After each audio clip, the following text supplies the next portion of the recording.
On another news closer to home, a huge step this morning for the future of mass transit along the peninsula. State leaders were on hand to break ground today on the new Caltrain Electrification project. This has been a project years in the making. At times, it wasn't clear if the funding was going to be there. NBC Bay Area's Bob Riddell joining us live this morning from Millbrae, where the event wrapped up a short time ago. And Bob, this is a big day for Caltrain.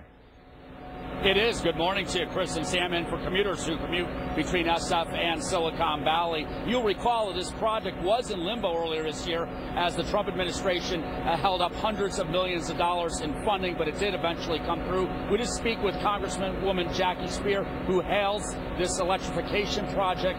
She says it'll avoid more people going on the road and having to not build any more lanes on the already congested Highway 101.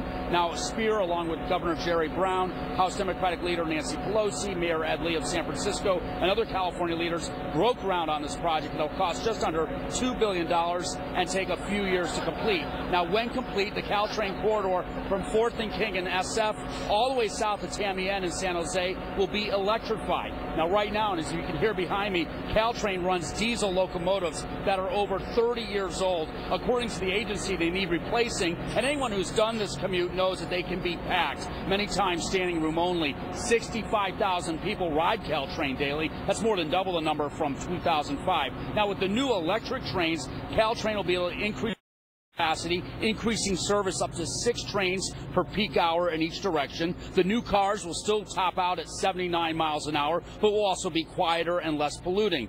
And this project is expected to create 9,600 jobs nationwide. Now, Governor Brown wishes the rest of the country would follow California's lead and invest in this kind of infrastructure. And right now, under the Washington leadership and the chaos in the Congress, America's not building anything.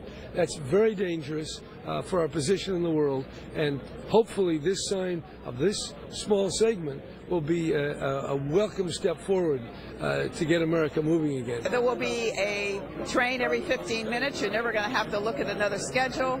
You're going to get there faster. It's going to be less CO2 in the air.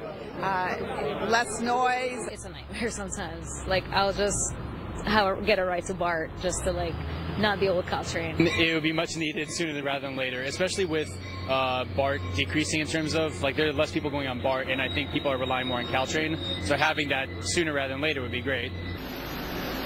As I mentioned, this project comes in at just under $2 billion. A third of that money, about $650 million, comes from the federal government.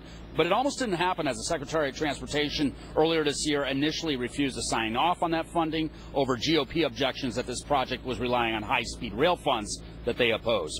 Now, the first electric trains are expected to start running late 2020, early 2021. Reporting live here at the Millbrae Caltrain station, Bob Riddell, NBC Bay Area News.